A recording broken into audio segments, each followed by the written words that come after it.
Shalom. First and foremost, I want to give all praises, honor, and glory to Yahweh, Bahasham, Yahweh Shai, Bahasham, Racha Kodash. Double honors to the elders and the apostles of Great Millstone, and peace and blessings to the elect. And today we're going to go into the book of 2 Corinthians, the 12th chapter.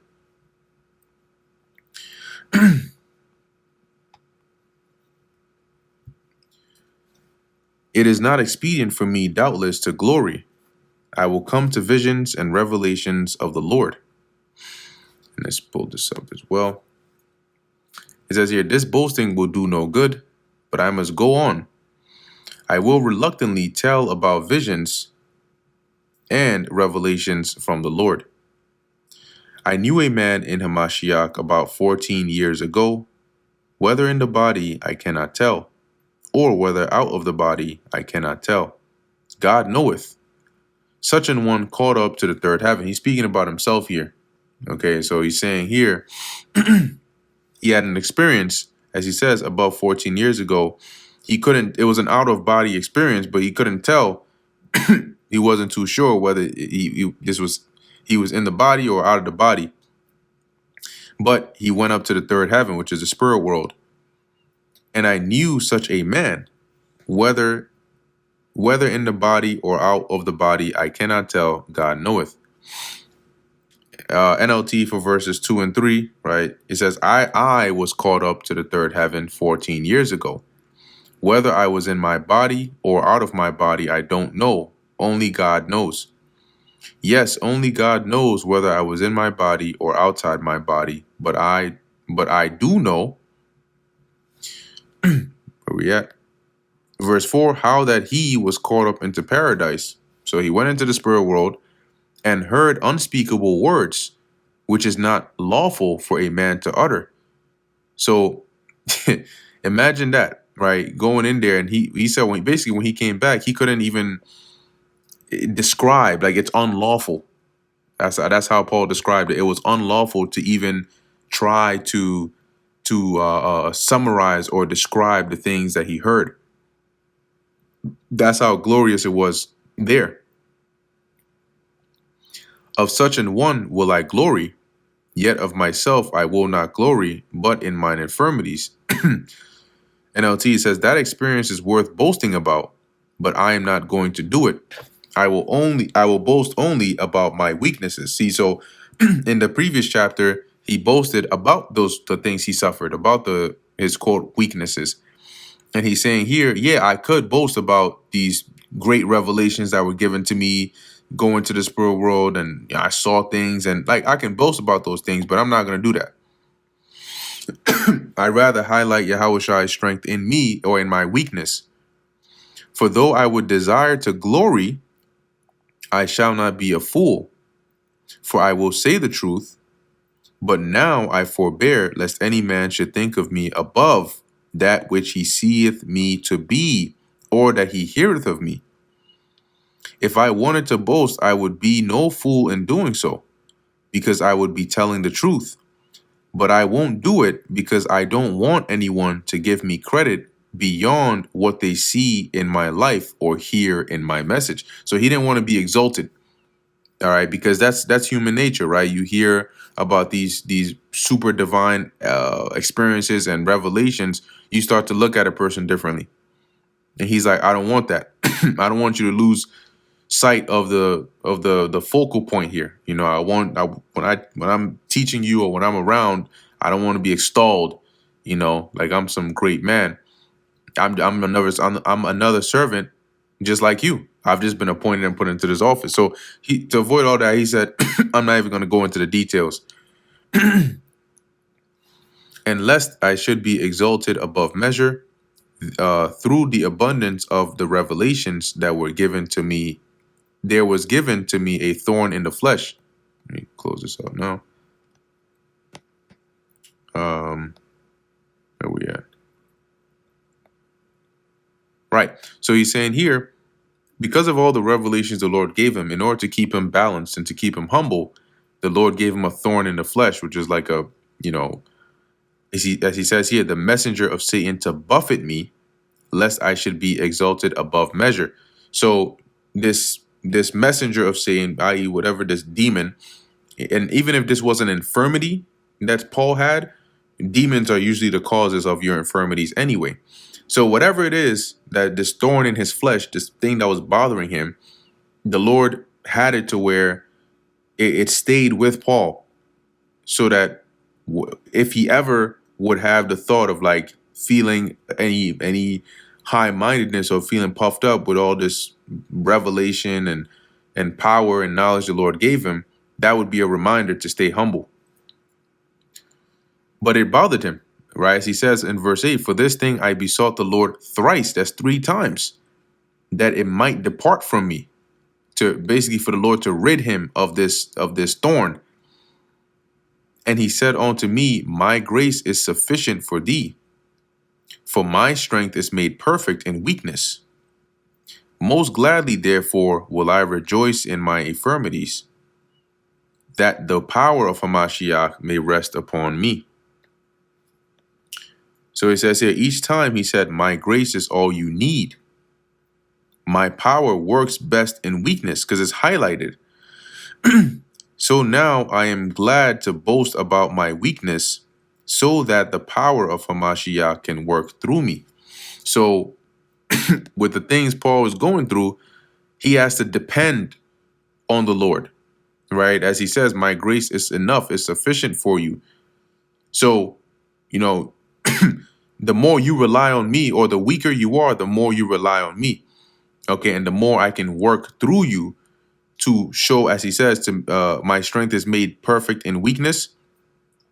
So Paul says he's going to gladly rejoice in his infirmities, because that shows more the power of the Lord. Because he has to depend on the Lord, but also it's like when the Lord, even in a not directly related, but when the Lord delivered Israel with Gideon, right, and the men that were with him, and he kept cutting down the numbers, even though it to the outward eye it would make them look weaker, but it was really to glorify the Lord, because then nobody can say like they did this of their own strength. They'd say, how were they able to do this except the Lord was with them? See? So like similarly here, by being made weaker, it gives a greater opportunity for the Lord's power to be magnified, to show that these things that the Apostle Paul was doing wasn't because he was some great man, but because of the great power that was working within him.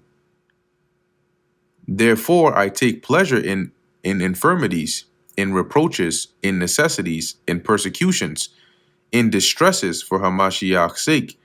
For when I am weak, then am I strong, meaning strong in the Lord. When you're weak in the body, weak in the flesh, you're stronger in the Lord. I am become a fool in glorying. Ye have compelled me, for I ought to have been commended of you. For in nothing am I behind the very chiefest apostles, though I be nothing. NLT says, you have made me act like a fool, boasting like this. You ought to be writing commendations for me, for I am not at all inferior to these super apostles, even though I am nothing at all. So he's like, yo, I had to, show you real quick. That's why he listed those things that, look, don't be out here, trying to downplay me. Yeah, I may have been, one of the last ones to see Yahweh Shai, but not one of the least.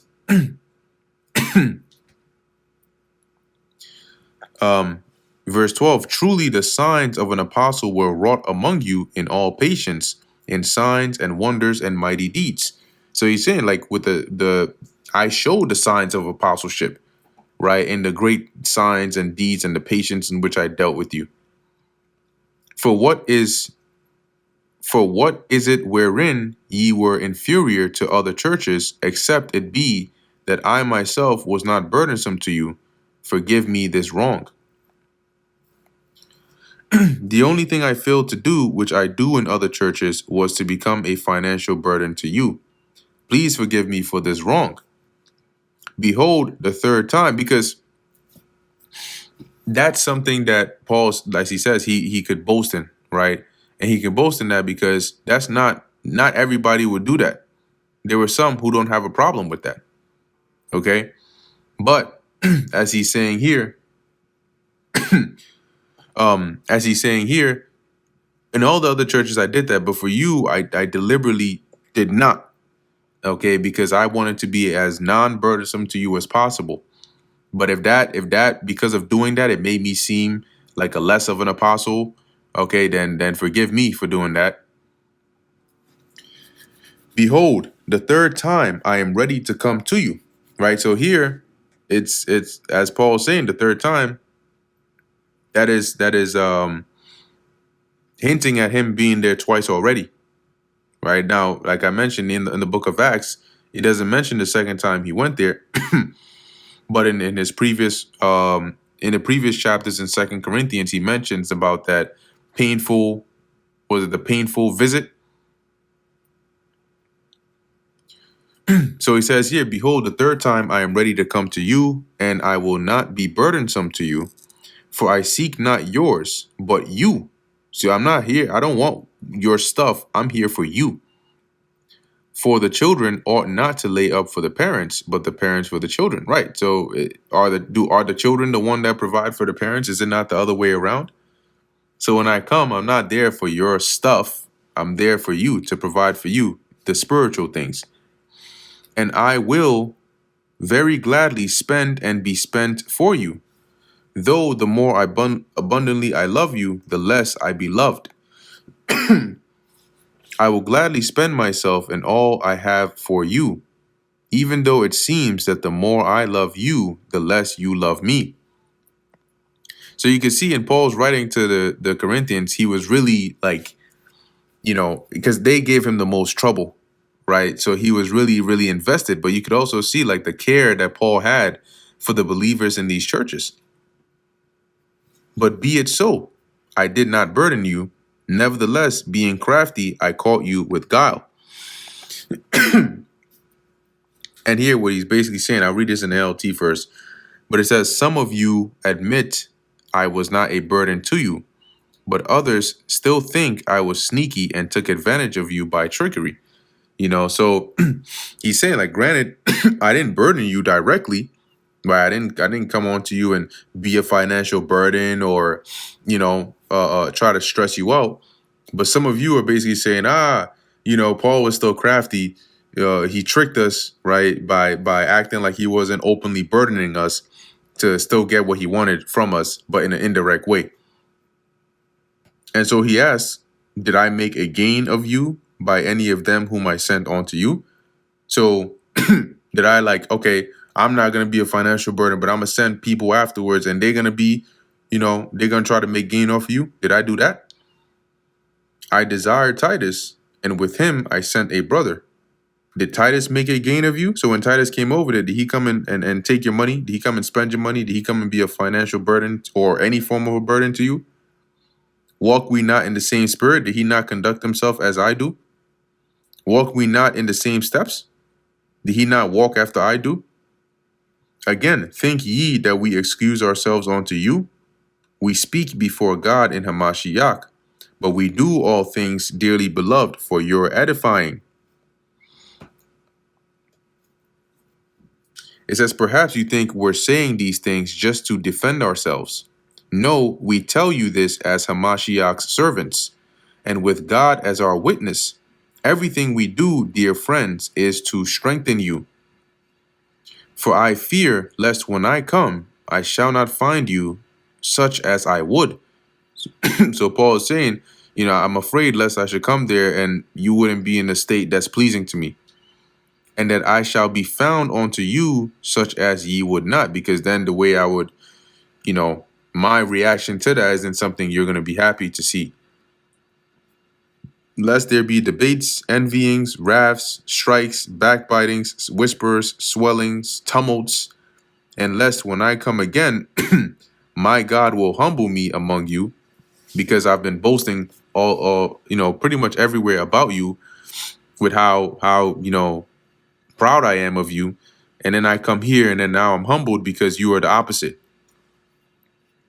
And that I shall bewail many which have sinned already, and have not repented of the uncleanness and fornication and lasciviousness which they have committed. It says, "For I am afraid that when I come, I won't like what I find, and you won't like my response. I am afraid that I will find quarreling, jealousy, anger, selfishness, slander, gossip, arrogance, and disorderly behavior. Yes, I am afraid that when I come again, God will humble me in your presence, and I will be grieved because many of you have not given up your old sins. You have not repented of your impurity, sexual immorality, and eagerness for lustful pleasure." And these were things that the Apostle Paul was concerned about, but all in all, they were able to still fix that, even though there were still things they had to work on. They were the majority of things that the Apostle Paul addressed, they did work on.